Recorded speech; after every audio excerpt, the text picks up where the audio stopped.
Hi, it's time for another verb of the day. Today's verb is hone. And this verb was suggested by the viewer Maria Clara, and I just want to thank her for this suggestion. Now let's take a moment and review some of the definitions or the ways that we use this verb. The first way you might encounter hone means to smooth and sharpen a blade. This was the original meaning or definition of this verb, but it's taken on some additional ones as time has passed. A second way you can use the verb hone means to refine or perfect something over a period of time. Related to that is the third definition, to make a more acute, intense, or effective. These second and third definitions are really about improving on something. A fourth way you might hear hone used can mean to give greater strength or firmness to one's body or a part of the body.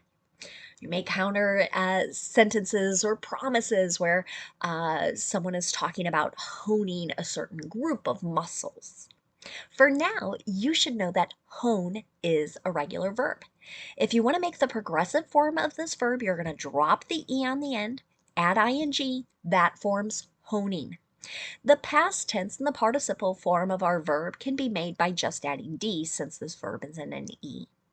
Our base verb, hone, ends in a voiced N sound. This means when I add the ed ending, I'm just going to make a D sound, and I'm not going to add an extra syllable to the verb. It should sound like this: honed, honed. Now let's talk a little bit about phrasal verbs. One phrasal verb you might encounter, hone for, means to yearn or long for someone or something. So that could mean to desire, to want something quite strongly. An example of this in a sentence might be, they've been honing for an adventure since the cold set in. Here, maybe we have people, they're cooped up at home, they want to get out, they want to do something exciting. Now, the next phrasal verb I'm going to discuss may be a little bit confusing. You will hear and see people use the phrasal verb hone in on, but this is actually a mistake. So, the phrasal verb most people intend on using is to home in on. Now, why am I telling you about this? It might sound like I'm trying to teach you a mistake, but I'm not. So some dictionaries now accept hone in on to have the same meaning as home in on. But I want to point out, if you're writing or you're speaking in really formal settings, I would encourage you to avoid these phrasal verbs so that you're not confusing others, or others won't be judging you for maybe misusing a word. There are some, I would say, very strict and proper people that when they hear someone use hone in on, they're kind of like, you're not using it correctly, and they may be judging one for that. But I still want to talk about it because, again, I think you're going to see examples when you're reading or listening to other speakers. So one way to use hone in on means to focus or concentrate on something.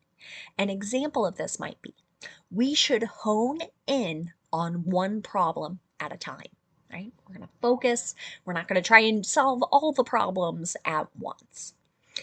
Hone in on can also mean to make progress towards some goal or a particular end, a desired ending. An example of this might be, is the detective honing in on a suspect? So here, right, are they making progress to identifying who may have committed this crime? Now, again, with both of these last examples here, we could say home in on, or is the detective homing in on? Those would be considered correct as well. And in fact, I would encourage you to use that more commonly. Now let's take a moment and review a couple verb tenses as we practice with some more examples of our verb of the day. Today we'll review the simple past tense and the simple future. Let's start with the simple past tense. We use this verb tense to talk about completed actions at a known point in time. And the nice thing about this verb tense is that our structure is going to stay the same no matter what our subject is. So in the affirmative, you're going to see the subject and then you're going to see the ed form of the verb. Here's an example of that. She honed her public speaking skills by practicing regularly. This could go back again to our second or third definition where we're talking about someone perfecting, making their skills more effective. Now, if you want to make a negative simple past tense sentence, what you should do here is start with your subject, use did not, and then the base verb. Notice I'm not using the ed form of the verb here. These activities didn't hone their test-taking abilities. So again, it did not perfect them. It did not make them more effective. Finally, if you want to make a yes or no question at this in the simple past tense, start with did, then you're going to have your subject and then the base verb. Again, we're not using the ed form of the verb here. Here's my last simple past tense example. Did he hone the blade before using it? There we're going back to that first definition of sharpening. Now let's move on and talk about the simple future. Today we're going to make sentences with will. Will is very common as people discuss promises, they make predictions and offers. You will also see it as people discuss their plans. Again, this is a verb tense where our structure is going to stay the same no matter what our subject is. So in the affirmative, you'll see the subject, you'll see will, and then you'll see the base verb. You can see that in my first example here. Learning to play this piece of music will hone your guitar picking and timing. So here, maybe someone is making a promise or a bit of prediction, right, that you're going to become a more effective guitar player by learning this. Now, if you want to make a negative sentence in the simple future, again, start with your subject, use will not, and then the base verb. We can also use the contraction won't for will not, W-O-N apostrophe T. Here's an example of that.